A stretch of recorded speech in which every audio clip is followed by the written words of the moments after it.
buen día, ¿cómo están? Me llama mucho la atención de repente en los medios de comunicación, ¿no? Cuando alguien dice, y lo hace por cortesía, ¿no? ¿Cómo están amigos y amigas? No tengo ni idea quién me está viendo, o sea, no tengo nada más tengo el contador de visitas, pero no sé quién es la otra persona. Y ese fenómeno, y digo, si ese por educación está bien, pero ese fenómeno se da, por eso yo no digo, ¿cómo están amigos? Ese fenómeno se da también en redes sociales, de repente he observado que ya llega alguien y conoces, ya te agrega, ¿cómo estás amigo? Amigo, no tengo idea a qué te dedicas, qué haces, en qué piensas, me has visto tal vez en un video yo a ti, pero no somos amigos, ni conocidos, ni siquiera llegamos a ser conocidos. Entonces sí, esta igualdad de relaciones humanas, ¿no? ¿Cómo estás, amigos? Que te vi en tal red social y te vi en TikTok, ya nos conocemos. No, no nos conocemos. No tienes idea quién soy, no tengo idea quién eres, así de plano. Entonces yo creo que sí hay que ser muy contundentes en las relaciones humanas hoy que se pierde mucho la distancia, pero se gana mucho acercamiento en redes sociales. Las redes están saturadas, están súper saturadas. Cuidado con decir amigo o amiga a alguien que no tienes idea de sus intenciones o a qué se dedica o en dónde anduvo o con quién anda o qué te va a hacer mañana o qué le vas a hacer, no sé. Es muy complicado toda esta situación de las redes sociales, también las supuestas amistades o enemistades o ya alguien se mete a comentar una foto, un video y destruye una relación, destruye una pareja y esa persona qué autoridad tiene, ni siquiera la conocemos y ya metió, como decimos, cizaña o ya metió lío y chisme, ¿no? Hay personas así que se meten a algo de gente que ni conoce, los ven en fotos o en videos, ya metió una opinión y ya destruyó una relación muy bonita, ya destruyó una pareja nada más por hacer un video, un comentario o algo. Es delicado el asunto de quién es un amigo, una amiga real y quién es un conocido, una conocida en redes sociales o en la misma televisión, en los medios de comunicación. Entonces hay que tener cuidado también con esto porque a veces se implica personas desconocidas en algo íntimo, en algo privado y no tenemos ni idea a qué se dedican o qué hacen con su vida o qué piensan o qué opinan y todo. Yo he decidido, no me gusta mucho dar ciertas explicaciones, pero yo he decidido las cuestiones políticas dejarlas a un lado porque no he hablado mucho de política, no me gusta señalar porque son cuestiones también muy enredadas. Lo he publicado varias veces en Twitter. Es muy enredado porque se vinculan historias, personas, personajes, no sabemos toda la información. Uno a veces toma parte, es lo mismo que con la amistad, tomas parte con alguien que ni conoces. Y me parece bastante delicado hablar de política también en redes sociales. Es algo muy enredado que tiene que ver con el poder, que tiene que ver con historias, que tiene que ver con familia, que tiene que ver con señalamientos. A veces que unos señalan y usan a la gente para señalar atacando a otro y se defiende a otro grupo y no sabemos realmente qué está pasando con esa persona o ese partido político, esa situación. Se puede opinar de ciertas situaciones generales, yo creo, que si el petróleo va a la alza o a la baja, qué opino del petróleo, qué opino de la educación o qué opino de la educación privada o pública. Lo he hecho, lo he publicado, pero nunca sabemos quién nos lee y quién nos interpreta también y cómo se ha usado muchísimo los medios de comunicación a nivel mundial para hacer acusaciones muy delicadas que pueden llegar a situaciones muy, pero muy, muy delicadas a nivel legal. Pasa de la realidad virtual, pasa de la pantalla, pasa de la interacción, de la noticia o de la difamación o del chisme, a ser acusado, a ser atacado cierta persona o cierto grupo de personas cuando no somos jueces, no somos, digamos, abogados de una persona que no conocemos o de una institución que no conocemos. Y de la realidad virtual pasa a lo concreto, pasa a lo legal, pasa a lo real, pasa a afectar a familias, pasa a afectar a trabajos, pasa a afectar a imágenes públicas también, que a mí me parece muy delicado. Es muy diferente opinar sobre la gasolina y los procesos de la gasolina, o muy diferente opinar sobre costos de los productos o servicios o mercados o sobre la filosofía allá señalar como si tuviéramos la realidad, y el poder y la autoridad de señalar a alguien o a un grupo o a una ideología, o criticar en base a lo que un medio publicó y no sabemos realmente qué está pasando ahí en situaciones. Entonces sí se han usado los medios son acusatorios, y a mí me parece muy delicado cuando ya pasa a esta situación legal.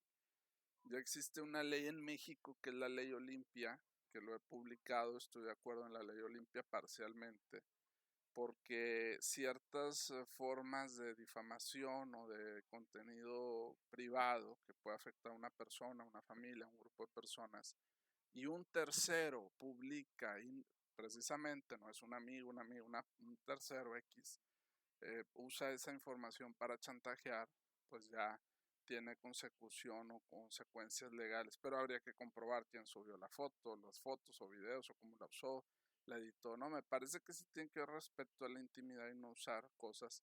Y también esa persona, tener mucho cuidado con lo que sube, dice, comenta, expresa. En un TikTok tiene que tener mucho cuidado lo que se expresa en redes sociales, se tiene que tener mucha responsabilidad, y a veces se pierde esa frescura, ese comentario, porque se cree que hay que ser muy auténtico. Estamos en esta época de que hay que ser muy auténtico, no hay que tener máscaras, no hay que tener disfraces, pero por otro lado se puede estar perjudicando y hablar sin conocimiento de causa.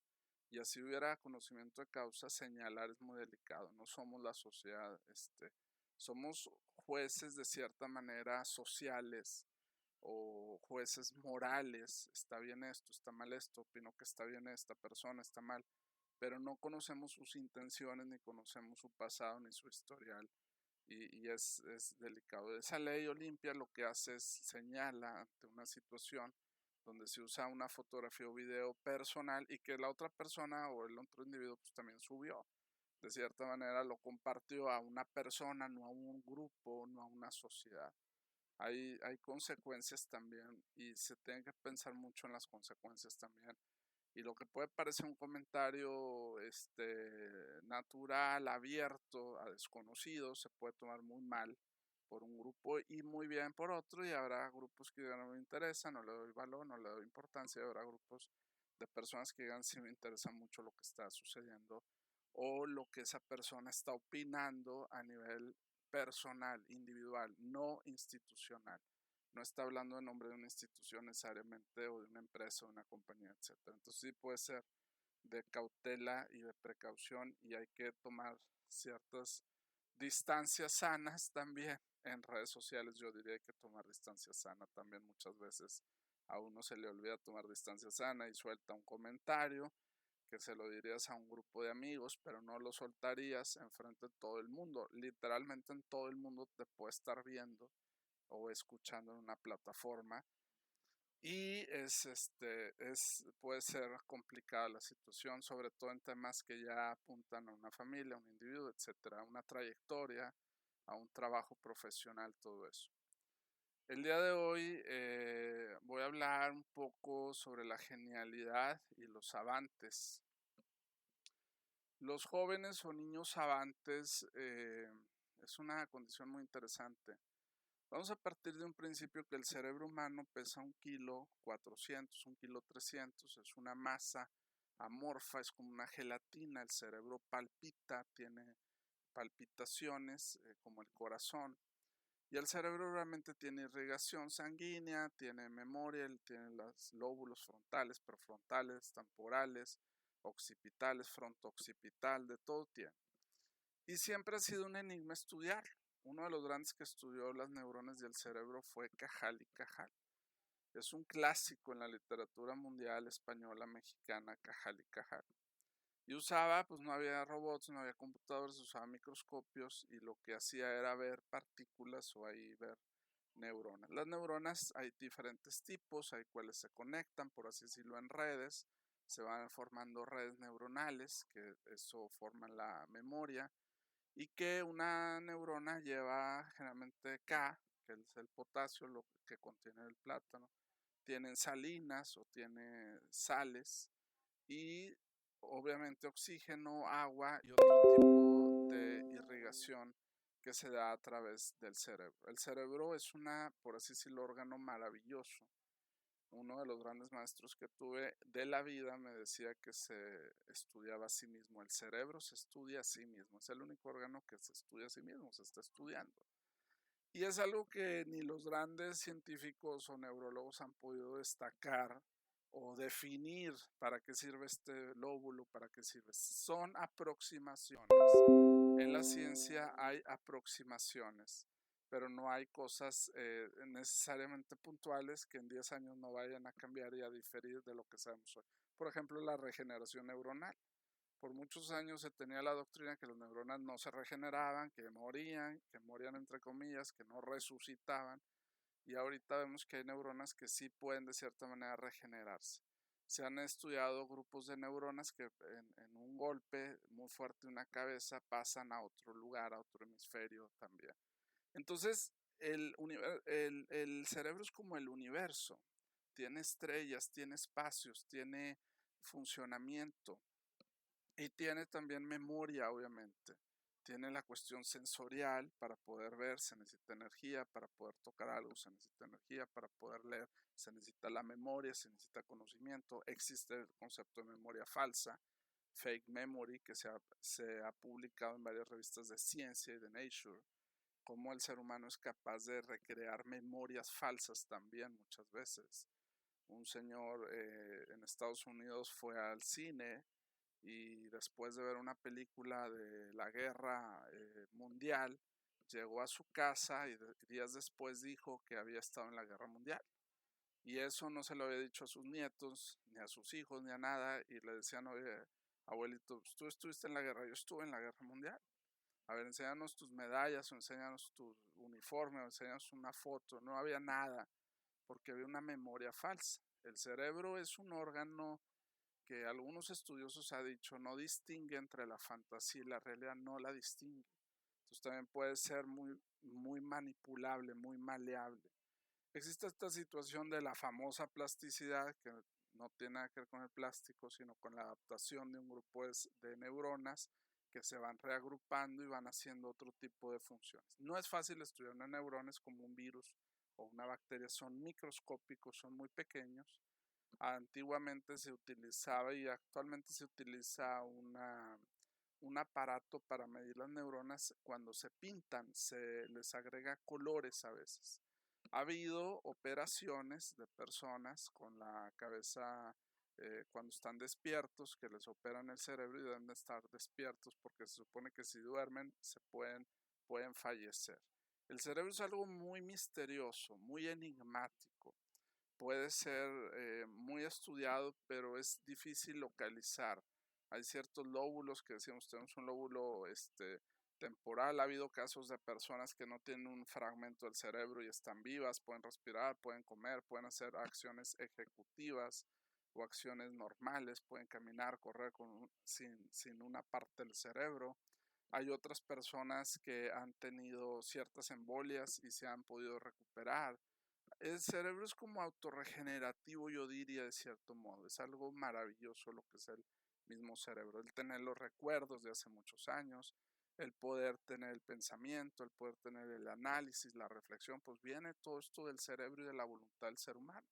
La voluntad es que lo quiero hacer y el cerebro es lo que me ayuda a hacerlo, a conocer, a oler, a hacer algo creativo. La cuestión de la creatividad es muy importante. Se han estudiado por muchos años el cerebro humano y el cerebro de los simios o chimpancés. Y hay ciertas similitudes con el cerebro posiblemente del bonobo, que es un tipo de chango o de gorila de tantas familias y clasificaciones que hay. Y se parecen en algunas formas, pero no en todas. El cerebro ha evolucionado con el tiempo. La cuestión de la memoria, del lenguaje, de la cuestión simbólica, el poder escribir en símbolos o el poder descifrar símbolos, todo esto. Y dentro de los cerebros, pues hay excepciones, hay acepciones. Están las personas que tienen hidrocefalia, agua en el cerebro, hidro es agua, que por ahí leí un artículo, se ha vinculado a lo mejor con torres de alta tensión, de electricidad, posiblemente y con ciertos químicos ahí del agua y todo, posiblemente, no hay mucha seguridad en eso. Y dentro de las excepciones existe Y entre excepciones existen los niños o jóvenes savante o savants. Quiero hacer varias precisiones. Durante muchos años se ha tratado de cuantificar o medir la inteligencia, quién es más inteligente, quién es menos inteligente, entre hermanos, en una familia, en una empresa. Las últimas teorías, que son teorías o hipótesis que se han manejado sobre múltiples inteligencias, está Howard Gardner con sus libros de múltiples inteligencias, me tocó saludarlo aquí hace muchos años, vino a la universidad a presentar su libro. Está el concepto de inteligencia emocional, es muy recurrido ese término. La cuestión que relaciona el objetivo, lo preciso de la inteligencia, lo creativo con las emociones. Antes se pensaba que estaban separadas, sientes algo bueno, malo, te da escalofríos algo, te da miedo, pero no puede ser objetivo, se une ese concepto. Siguen siendo hipótesis controvertidas, o sea, no porque un libro venda millones de ejemplares, que sí los han vendido, quiere decir que es verdad. Yo puedo hacer ahorita una novela del cerebro y a lo mejor vendo millones y millones de ejemplares, no quiere decir que así sea el cerebro realmente. A veces se confunde la novela con la ficción y la fantasía, sobre todo en cuestiones polémicas como el cerebro. Quien tiene la autoridad, la capacidad, la facultad para decir que alguien es más inteligente que el otro. Siempre se ha tratado de medir las cosas. Aquí siempre meto las cuestiones de capitalismo y socialismo en mis temas. Me gusta mucho hablar de estas situaciones del capitalismo, del comunismo, el socialismo. El capitalismo, o sea, el capital, el dinero, los sistemas capitalistas miden todo. Tratan de medir la inteligencia, tratan de medir la economía, tratan de medir el petróleo, tratan de medir la eficiencia en una empresa, tratan de medir la eficacia, tratan de medir hasta la fe, quién tiene más fe, ¿no? A través de encuestas, que yo no estoy de acuerdo en muchas encuestas. Ya se había hablado en Estados Unidos cómo las encuestas no funcionan, muchas veces están alteradas, nos hacen ver una realidad paralela, una realidad que no hay, y que una encuesta no te determina bien el ingrediente. Por eso de repente en las universidades dicen, hagan una encuesta de quién está a favor o en contra. Es una opinión, estoy a favor o en contra, pero no me dice cómo cambiar esa opinión, no me dice cómo cambiar ese desarrollo. Una encuesta no me dice quién es más inteligente otro basado en opiniones, sino basado en mediciones exactas. Y habría que ver si una medición exacta puede medir una inteligencia de una persona que tiene una inteligencia hacia otra que tiene una inteligencia, porque la inteligencia no es objetiva realmente, tiene mucho dote de subjetividad.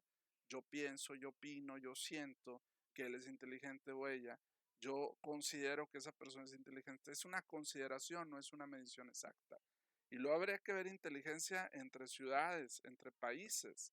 Hay países, por ejemplo, que ven a las personas súper creativas con más inteligencia que otras.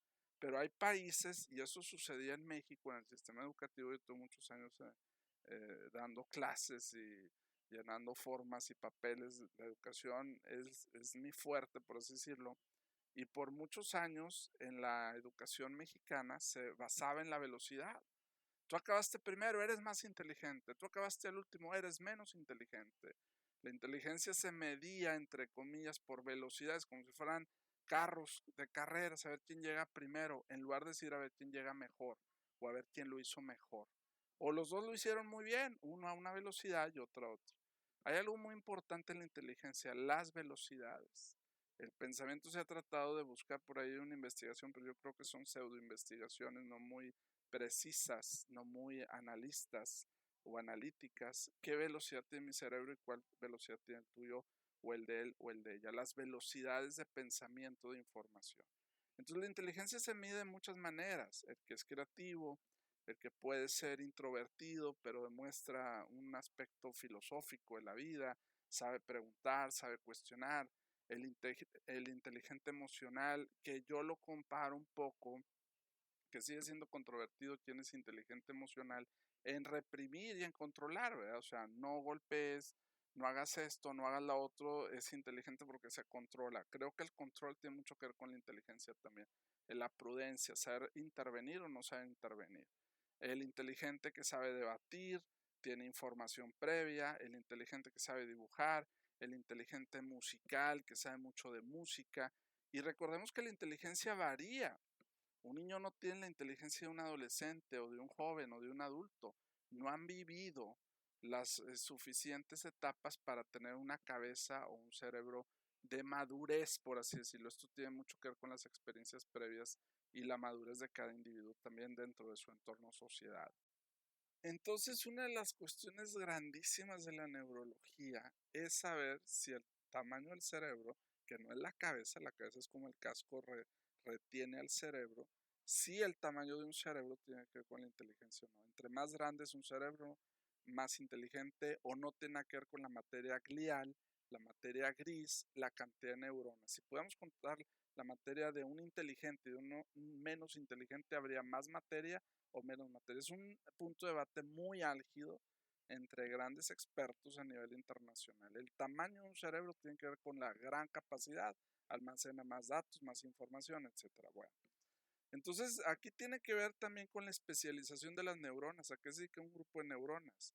Hay neuronas, por ejemplo, yo les ponía a mis alumnos de secundaria hace varios años, yo iba de repente, mandaba a traer de una tienda calamares, porque el calamar tiene una neurona muy larga. Las neuronas se cree a veces que son siempre partículas muy pequeñitas que se van juntando y hacen choques, aproximaciones de choques entre ellas. O sea, hay electricidad en el cerebro humano, 0.07 microvoltios, 0.08 microvoltios. Esa sinapsis, esa choque es una comunicación entre dos neuronas o dos grupos de neuronas. Pero las neuronas pueden ser largas. El ser humano tiene neuronas largas también en el sistema nervioso central. Y hace muchos años a los alumnos les ponían en algunos laboratorios, no en todos, de un calamar. Y comprábamos, mandaba yo traer calamares congelados y se sacaba a los alumnos que podían usar el bisturí y que podían hacer bien los cortes longitudinales, les poníamos las neuronas con los axones, las dendritas, todas las partes de la neurona las veían del calamar. Y esas tenían una idea exacta, podían tocar el calamar y podían ver lo que era una neurona y cómo se comunicaban con otras. No el funcionamiento, no se ve el choque sináptico porque está muerta la neurona técnicamente. Y ha sido un punto de debate si se puede revivir o no la neurona. Yo creo que no se puede revivir. Pero se daban impulsos eléctricos y luego lo dibujaban y lo aprendían cómo se transmitía la información, que es una neurona, es como un cable. El cable que tiene una mielinización, la palabra mielinización viene de miel, un elemento que usan mucho los egipcios para embalsamar, para momificar la miel, que algunos expertos dicen dura 400, 500 años, y tiene un recubrimiento de miel. Hay neuronas que no tienen mielinización, hay neuronas que tienen mielinización, depende de la especialidad. Entonces era muy bonito ver en el laboratorio las neuronas largas, como de un extremo a otro se podían, digamos, comunicar, se dibujaban y se tenían la especialización y todo eso. Bueno, sigue habiendo mucha controversia quién es inteligente, quién no. Podemos hablar de múltiples inteligencias, de una inteligencia espiritual, algo que nos hace pensar en el futuro, en lo metafísico, en el más allá, o no existe ese tipo de inteligencia también. Hay quien divide el cerebro en tipos de inteligencias que yo diría no son inteligencias, son habilidades. Es diferente, yo tengo la habilidad para escribir porque escribo mucho a máquina. Eso no es una inteligencia, ese es un tipo de habilidad. No es necesariamente tampoco un don que Dios me dio, no es un don. Es una inteligencia, no, es una habilidad, es diferente. Entonces a veces las personas muy hábiles se han confundido con personas muy inteligentes. Se ha confundido, por ejemplo, un Einstein, sí, muy inteligente. ¿Por qué? Porque era famoso y popular.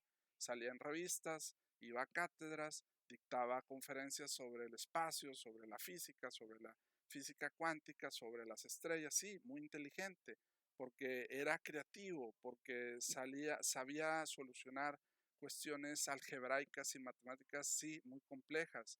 Y hay evidencia de todo eso en su despacho, hay evidencia de todo eso en libros y todo. Era muy inteligente, hacía lo que otros no podían hacer.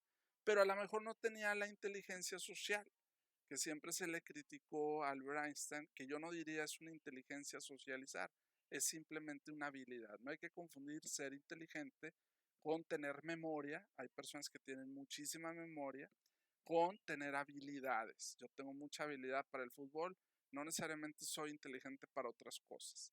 Entonces hay personas que tienen la habilidad, la desarrollan día con día, y hay personas que tienen la inteligencia con la habilidad juntas también. Y una de las grandes preguntas es, ¿se puede medir o no? Hay muchos terapeutas a nivel mundial que a los niños, a los jóvenes les ponen pruebas y baterías de inteligencia. Está bien, es lo que han aprendido en los cursos, es lo que han aprendido en los congresos. Yo no estoy en contra de eso. Pero hay que cuestionarse si una pregunta me puede determinar si una persona es inteligente o no. ¿Y cómo sé que esa persona que hizo la batería es inteligente? ¿Cómo sabe esa persona que está evaluando la inteligencia? No está evaluando las conexiones, no está evaluando la memoria, no está evaluando las habilidades. Ese psicoterapeuta o ese terapeuta no está viendo que un niño está trabajando y pintando, un adolescente está creando una obra de arte. La gente que está en arte se considera bastante creativa, por lo tanto es inteligente, se considera. Está contestando un rollo nada más, está contestando una prueba que cualquiera puede falsificar o que cualquiera puede copiar y que a mi juicio no mide la inteligencia, mide respuestas. Por eso digo, una cosa es la habilidad para hacer algo, tener la práctica, está muy bien. Otra cosa es la capacidad de debatir, saber preguntar, saber contestar. Y otra cosa muy diferente es tener muy buena memoria. Recuerdo lo que decía aquel libro, aquel diccionario, recuerdo lo que decía aquel maestro hace 15 años. Los que nos jactamos de tener bastante buena memoria, los que damos clase generalmente, tenemos que tener muy buena memoria, practicamos muy buena la memoria. Yo me acuerdo páginas de libros, autores, y si te traigo el libro, ahí está en la página el concepto. Tenemos muy buena memoria para, hay memoria visual, espacial, para caras. Hay gente que se acuerda de la cara después de 10 años. Pasa alguien y dice, me acuerdo de ti, tú estuviste conmigo en la escuela o tú estuviste conmigo en el trabajo. Tiene una capacidad para recordar fisonomía, rasgos, todo. Es un tipo de memoria, no necesariamente de inteligencia. Entonces habría que definir primero la inteligencia, compararla o disociarla de la memoria, disociarla de las habilidades y saber si una batería, una prueba de una hora me puede decir si una persona es inteligente. Y luego viene el otro problema, la evolución de la memoria, la evolución de la habilidad, la evolución de la inteligencia. Hay personas que de repente tienen lamentablemente un accidente en carro, las atropellan o algo, perdió una habilidad, pero desarrolla otra. Y esas neuronas en su cerebro pasan increíblemente de ese lugar del cerebro donde tuvieron la contusión o el golpe muy fuerte, pasan a otro, no siempre pasa esto, pasan a otro hemisferio y se especializan en otro hemisferio. Es un poco la teoría de las personas que no pueden escuchar bien, pero tienen muy buen sentido del olfato y tienen muy buen sentido del tacto.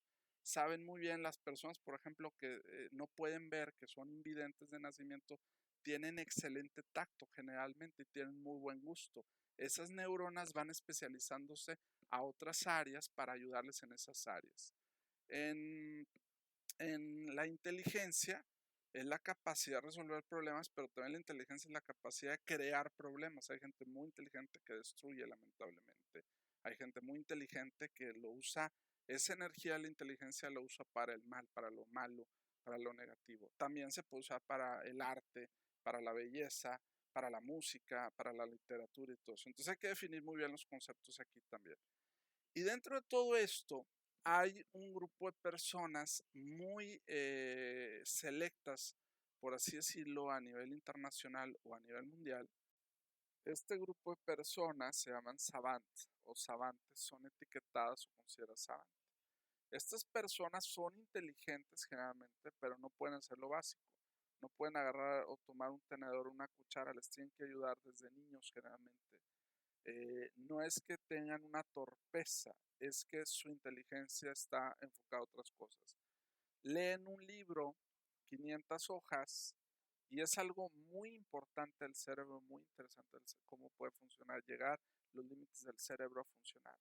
Al día siguiente uno toma el libro, la enciclopedia, y le dices qué hay en la página 421 o 423, te pueden recitar toda la página exactamente, generalmente sin errores. Puede haber ciertos errores, pero recuerdan todo y no nada más lo recuerdan, lo expresan. Porque una de las cosas que se ha, creo yo, manejado muy mal en la inteligencia es creer que el que habla mucho es muy inteligente. Hay gente que tiene mucha labia, es muy hábil, no necesariamente es inteligente. La inteligencia es introspectiva también. Es mi pensamiento, es mi reflexión, es conmigo mismo, son mis preguntas. Alguien que no pueda comunicar se cree que no es necesariamente inteligente. Ponemos a un joven, por ejemplo, o a un adulto en una obra de teatro y le da nervios y no maneja sus nervios y se cree que no es inteligente porque no habló o se traumó o se trabó. No necesariamente es eso, la inteligencia es introspectiva también, es hacia el centro de uno. Entonces, no necesariamente tiene que ver con el discurso que uno puede estar dando. Uno puede estar hablando puras tonterías o uno puede estar hablando de una manera eh, cantinflesca, decir muchas cosas sin decir nada. No tiene mucho que ver con la labia, no tiene mucho que ver necesariamente con lo que se expresa, pero esa es una de las situaciones que han tratado de medir la inteligencia, cómo te expresas. Esa es una manera, es una habilidad, cómo alguien se expresa, pero una persona muy callada puede ser muy inteligente también.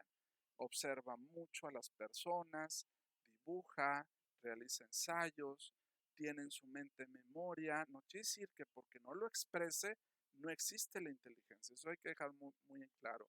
Pasaba con el doctor Hawking, que a los 18, 19 años, según algunas historias, pierde la capacidad de hablar, pierde la capacidad de movilidad, tiene que estar en silla de ruedas. Sigue siendo pensativo, sigue siendo inteligente, aunque no lo demuestre oralmente, por así decirlo, o verbalmente. Los savants tienen la capacidad, generalmente, no todos, de decir que en la página 123, 321, detalle por detalle. Un niño savant, un joven savant que sabe, por ejemplo, piano, se aprende toda la partitura, la memoriza toda la partitura de Beethoven y al día siguiente o pasan 2 semanas o 3 semanas puede tocar en piano, claro, teniendo clases de piano, obviamente, toda la partitura sin error generalmente de Beethoven. Tiene una memoria única, súper genial, yo diría genial también. Eso no quiere decir que haya un nivel de inteligencia, hay un nivel de memorización muy grande. Su cerebro es muy grande para almacenar detalles. Leen 10 páginas, las 10 las pueden recitar. Había en el caso y no se sabe por qué vienen los savantes, hay muchas teorías de por qué un niño o una niña, un joven puede ser savante. Lo fácil, levantar una servilleta, no lo pueden hacer generalmente. A veces sí, a veces no, depende de la habilidad que tengan. Pero lo complicado, como recordar 10 capítulos de una obra, lo pueden generalmente decir. Y lo interesante es esto, ¿no? Cómo existe una gran capacidad de memorización. No implica necesariamente que se analice. Una cosa es yo memorizo muchas cosas y otra cosa es las interpreto, las puedo explicar, las puedo analizar. A veces están a la par, a veces no. Entonces ese es un símbolo de inteligencia también, la memorización y luego la comprensión de los hechos o de los fenómenos o de las cosas. ¿Qué sucedía hace varios años? Hace más de 100, 200 años. A una persona le dieron, no, por ahí tengo el dato, le dieron una cartilla telefónica, o sea, una sección amarilla, lo que llamamos la sección amarilla en México, donde vienen nombres de personas y teléfonos y todo eso, y se aprendía todas las hojas, se las memorizaba y luego le preguntaban, a ver, dime el teléfono de tal persona, lo sabía, dime de tal persona, lo sabía. Tenía la capacidad de decirlo sin error y de escribirlo. Es una memoria prodigiosa, yo diría que es una memoria prodigiosa. Pero como en todo, hay la ley de la compensación. Son muy buenos para memorizar, son excelentes para memorizar. Eso no implica que puedan analizar otras cosas. Eso no implica que tengan la habilidad para socializar. Por lo mismo que son vistos a veces no siempre como diferentes, como muy extraños, como muy no diría sobredotados, porque el concepto sobredotado y savant no necesariamente van de la mano. El sobredotado tiene muchas habilidades diferentes al savant. No son a veces incluidos o no son a veces aceptados en grupos. Los ven diferentes, los ven con distancia, los ven con reserva, los ven extraños y no tienen esa habilidad a veces para socializar. Usan redes sociales para socializar a veces, no son bien entendidos, inclusive a veces en los sistemas educativos no están preparados para adaptarlos, para saber que tienen una...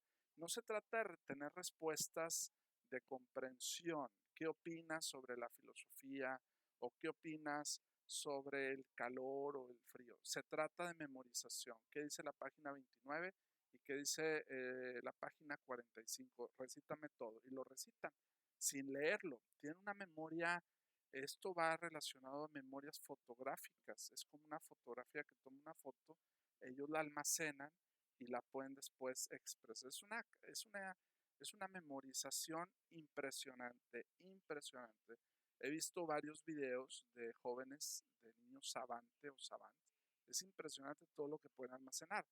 Pero por lo mismo a veces se retraen, se aíslan. La sociedad tiene que aprender, tenemos que aprender a adaptarlos poco a poco para que ellos sigan desarrollándose y que ellos permitan a otros en su grupo desarrollar a otros. Se aprende mucho de ellos, son obviamente personas valiosas, son personas que necesitan sistemas educativos de su ritmo, sistemas educativos que los comprendan, que los entiendan y que no los tomen como si no tuvieran esa gran habilidad o esa gran capacidad o esa gran facultad también. Hay que aprenderlos a incluir y hay que aprenderlos a entender. Entonces, bueno, pues esta es mi definición de inteligencia, de análisis, de memorización. Les dejo todo esto para debate. No tengo yo la verdad absoluta, ni me creo con la verdad absoluta, pero tengo partecitas de la verdad, tengo fragmentos de la verdad, de lo que sé, de lo que he leído, que con mucho gusto comparto aquí en estas épocas de vacaciones. Espero que tengan un excelente día y seguiré con más videos. Muchas gracias.